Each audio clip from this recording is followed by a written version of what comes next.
CNN is perhaps the most universally disliked network in all of television, and that is saying quite a lot, actually.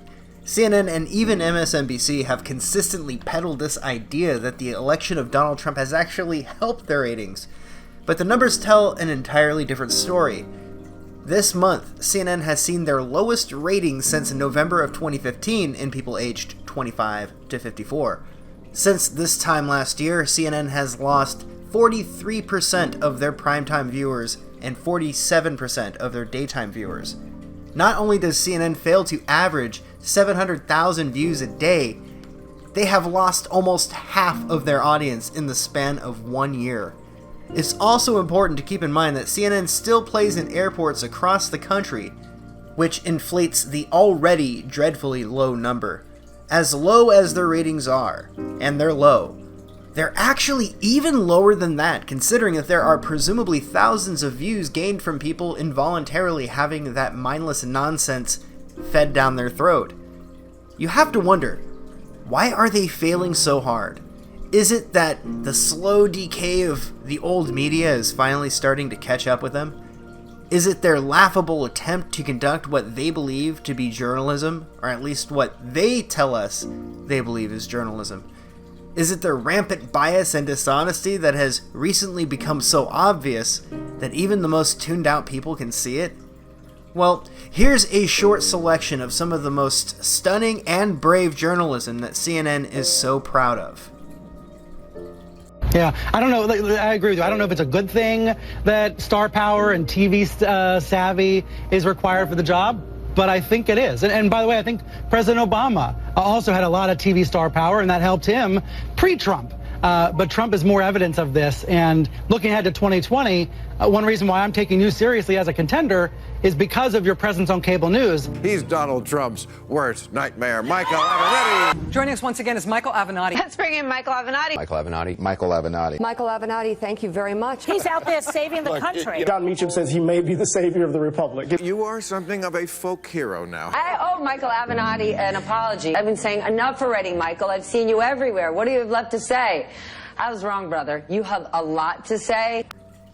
I was wrong, brother. You've got a lot to say, Michael Avenatti. We'll have to get to Michael Avenatti on another occasion. What was it that you said, Michael Avenatti? Was it, hey, nice company you have here, Nike. Would be terrible if some sleazy, rodent-looking lawyer were to slither his way up here and try to ruin it for you. Something like that.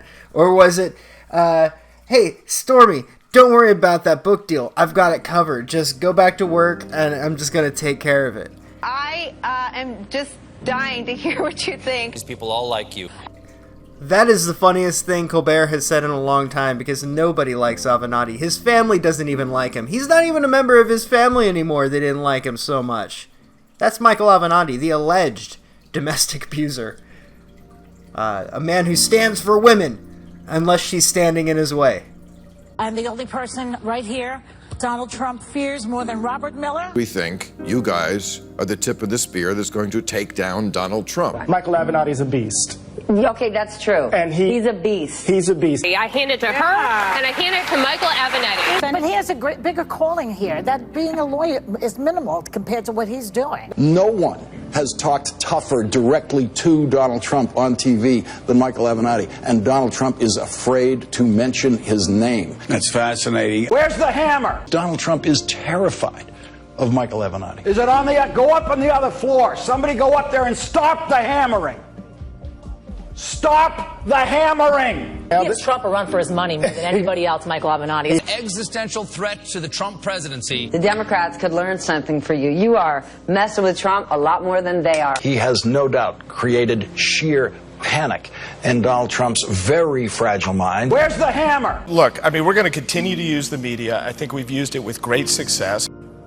So we have to stop demonizing people and realize the biggest terror threat in this country is white men, most of them radicalized right up to the right, and we have to start doing something about them. There is no travel ban on them.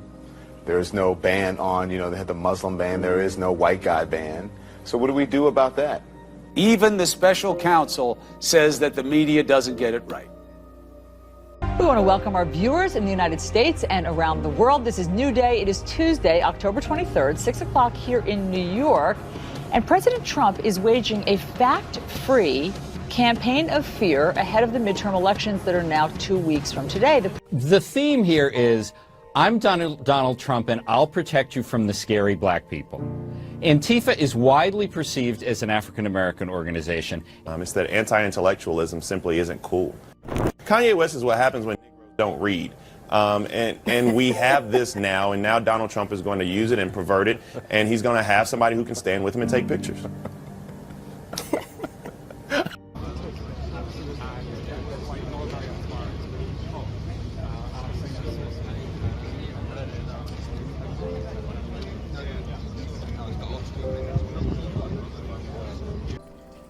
A bit of an extended compilation there, but I think it gets my point across.